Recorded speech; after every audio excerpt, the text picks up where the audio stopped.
சட்டமன்ற உறுப்பினர்களும் போடக்கூடிய ரீல்ஸ்களை நீங்க எப்படி பாக்குறீங்க சார்? இது எப்படின்னா 2 நாள் முன்னாடி ஒரு அமைச்சரவை கூட்டத்தில் முதலமைச்சர் வந்து கண்டிப்பாக இனி ரீல்ஸ் எல்லாம் எடுக்கக்கூடாதுன்னு அமைச்சரவைகிட்ட உத்தரவிட்டதா சொன்னாரு. குடிக்கிறவங்க, வண்டி கடையில் எச்சி பிரியாணி சாப்பிடுறவங்க, மார்க்கெட்ல மாமூல் வசூல் பண்றவங்க, எல்லாத்துக்கும் மேல பிச்சைக்காரர்கிட்ட பணம் புடுங்கி திங்கிறவங்க எல்லாரும் எல்லாத்தையும் இதோட நிறுத்துக்கணும். அவர் சொல்லி ஒரு நாள்லயே தொடர்ந்து எல்லா அமைச்சர்களும் மறுபடியும் அந்த ரீல்ஸ் எல்லாம் ஆரம்பிச்சிருக்காங்க. இதில் இன்னொரு கொடுமை என்னன்னா, நீங்களும் அதே மாதிரி ரீல்ஸை பண்ணுங்க, ஜெயநாயகன் படம் ரிலீஸ் ஆக போகுது, அதை வந்து நீங்க கொண்டாடுங்கன்னு இருக்காங்க. ஏற்கனவே இவங்க என்ன பண்ணுவாங்க, கொண்டாடுவாங்கன்னு நமக்கு தெரியும்.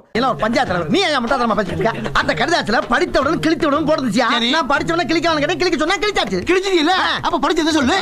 யோ, படித்தவுடன் கிழித்தவுடன் மட்டும் தான் போட்டுருச்சு. பேசுது எனக்கு ரொம்ப பயமாயிருச்சு. என்னடா எங்கடா போகுது இந்த இது ஸ்கூல் பள்ளி நிலை அப்படின்னு. அதே போல புகைப்படங்கள், முதலமைச்சரோட புகைப்படம் கல்வி நிலையங்களில் இருக்கணும், ஓகே, அது புரோட்டோகாலா என்னென்னமோ வேணா இருக்கட்டும்.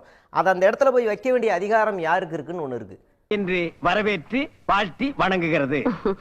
காத்தவராய் நம்ம வீட்டுல தான் தோட்டக்காரனா இருந்தான், இப்போ ஒரு கட்சி ஆரம்பிச்சு அதுக்கு தலைவன் ஆயிட்டான். தோட்ட வைக்கிறதுன்னு ஒண்ணு இருக்கு. யார் வேணாலும் இஷ்டத்துக்கு கல்வி நிலையங்கள்ல நீங்க போய் வைக்கிறீங்க. இவ்வளவு நாள் விஜய் எல்லாரும் எப்படி பார்த்திருப்பாங்கன்னு நமக்கு தெரியும். கற்க கசடர கற்பவை கற்றப்பின் நிற்க அதற்கு தகன்னு ஒரு திருக்குறள் இருக்குன்னா, அதுக்கு பக்கத்துல போய் விஜய் போட்டோ வச்சீங்கன்னா பசங்களுக்கு என்ன மண்டையில ஏறும்?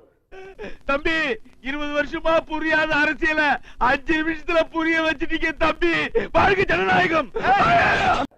நீங்க முதலமைச்சருடைய புகைப்படத்தை தலைமை ஆசிரியரோட அலுவலகத்துல வச்சிருங்க. எதுக்கு கல்வி நிலையங்கள்ல போய் பள்ளிக்கூடத்துல வைக்கிறீங்கன்னு தெரியல. அப்படா என்ன நம்ம புரிஞ்சுக்கிறதுனா, இங்க வந்து முதல்ல திருந்த வேண்டியதே முதலமைச்சர் தான். இந்த செய்முறை விளக்கமே எனக்கு வேண்டாம், நானே செஞ்சுக்கிறேன். ஒரே ஒரு தடவை சொல்லிட்டு நீ ஒரு முறை செஞ்சதே போதும், அதை என்னால மறக்கவே முடியாது. கொண்டா. Okay, thank you. யூத்தா வேகமா இறங்கி நடந்து வராரு பாருங்க. இந்த வயசுலயும் காரை வச்சு விளையாடுறாரு பாருங்க. அப்ப எங்க இருந்து இதை நிறுத்தணும்னா முதலமைச்சரே நிறுத்தணும். முதலமைச்சரே நிறுத்தினாதான் இது இங்க வரைக்கும் நிறுத்தும். இல்லைன்னு வச்சுக்கோங்களேன், ஒரு அமைச்சர் ஒரு எம்எல்ஏ 2 பேரையுமே பார்த்தேன், இருக்கிறதுலே கொடூரம் சாவு வீட்டுல ரீல்ஸ் போட்டது. நீ எல்லாம் சிரிக்கிற அளவுக்கு என் நிலைமை ஆகி போச்சு இல்ல? நான் எத்தனையோ பேருக்கு ஆப்பு வச்சவன். விட்டு வைக்க மாட்டீங்க. அந்த அளவுக்கு ஒரு கொடூரமான விஷயங்களை நான் பார்த்துக்கிட்டு இருக்கிறேன். இது எல்லாமே அவங்க தவிர்க்கணும் அப்படிங்கிறது தான். தோத்து போன எம்எல்ஏ வேட்பாளர் கூட இன்னைக்கு அரசு பள்ளியில போய் ஒரு மிரட்டல் விடுறாங்க. இங்க பாமக ஜெயிச்சிருக்கலாம், ஆனா ஆளுங்கட்சி நாங்க தான், இனிமே நாங்க சொல்றதுதான் கேட்கணும்னு செய்யாறுல போய் மிரட்டுறாரு ஒரு ஆள். அமைச்சரே, இந்த கேள்வியை போன மாதம் நான் உங்களிடம் கேட்ட பொழுது இதற்கு விடையே இல்லை என்று சொன்னீர்களே. அது போன மாதம் மன்னா. இப்படி தொடர்ந்து பள்ளிக்கூடங்களை அச்சுறுத்துறது, அப்படி இல்லைன்னா ஆரம்ப சுகாதார நிலையம் அரசு மருத்துவமனைகளில் போய் இடையூறு செய்யறது.